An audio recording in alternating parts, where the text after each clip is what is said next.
ఈ రోజు రెసిపీ గోంగూర చికెన్. గోంగూర మటన్ ఎప్పుడు చేసుకుంటూ ఉంటాం, అయితే అప్పుడప్పుడు గోంగూర చికెన్ కూడా చేసుకుంటే బాగుంటుంది.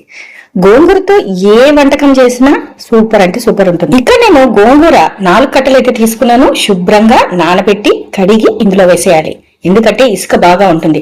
ఇక ప్యాన్ పెట్టి కొంచెం ఆయిల్ వేసేసి గోంగూర అంతా అందులో వేసేయండి. ఇక్కడ మెయిన్ గా మనము పచ్చిమిర్చి కూడా కరెక్ట్ గా సరిపోయేలా వేసుకుంటే కారం బాగుంటుంది.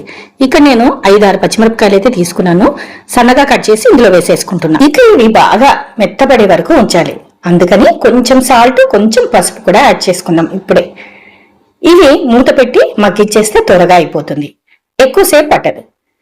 ఒక 2 నిమిషాలు అయితే సరిపోతుంది.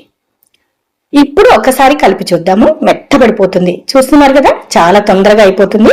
పచ్చిమిర్చిని కొంచెం గట్టిగా అనిపిస్తుంది, అవి రుబ్బేసేటప్పుడు రుబ్బేస్తే సరిపోతుంది. ఇప్పుడు మళ్ళీ ప్యాన్ పెట్టి కొంచెం ఆయిల్ వేసుకొని 5 లవంగాలు, కొంచెం చెక్క, ఈ మాత్రం వేసాను. కొంచెం సాజీరా వేసాను. ఇక ఉల్లిపాయలు 4 చిన్నవి, ఒక 2 టమోటాలు, ఇవి కొంచెం రోస్ట్ చేసి పక్కన పెట్టేయండి. ఇక కుక్కర్ తీసుకొని శుభ్రం చేసి పెట్టుకున్న చికెన్ అంతా ఇందులో వేసి ఉప్పు, పసుపు ఈ మాత్రం వేసి తగినంతగా నీళ్లు పోసి కుక్కర్ అయితే పెట్టేసేయండి.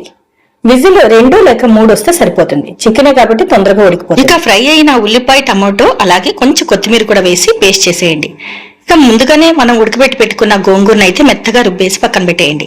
ఇక మళ్ళీ ప్యాన్ పెట్టి ఆయిల్ వేసి మొత్తం పేస్ట్ అంతా ఇందులో వేసేయండి. ఉల్లిపాయ పేస్ట్ అలాగే అల్లం వెల్లుల్లిపాయ పేస్ట్ 2 స్పూన్లు మొత్తం బాగా మిక్స్ అయ్యే వరకు కలిపేసి ఇందులోకి పసుపు, ఉప్పు, కారం ఇవి కూడా వేసేసుకోండి తగినంతగా. ఇవన్నీ బాగా కలిపే వరకు ఉంచేయండి. ఇక చికెన్ అయితే ఉడికిపోయింది. ముందుగా మనం గోంగూర పేస్ట్ అయితే ఇందులో వేసి తర్వాత చికెన్ కూడా యాడ్ చేయండి. 3 బాగా మిక్స్ అయ్యే వరకు ఒక్కసారి కలిపేయండి.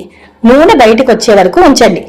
మనకి నూనె బయటకు వస్తుంది అనుకున్నప్పుడు ధనియాల పౌడర్ వేసేసి దింపేసుకోవచ్చు. ఒక్కసారి కలిపి 1 నిమిషం లేదా 2 నిమిషాలు ఉంచేసేసి మూత పెట్టి ఉంచండి, ఎందుకంటే మసాలా అంతా ముక్కకు పెడుతుంది. ఇప్పుడు చూసారా, సైడ్ కంతా ఆయిల్ వచ్చేసింది. ఇప్పుడు మనకు కూర అయితే అయిపోయినట్టే. కామెంట్ అయితే పెట్టండి.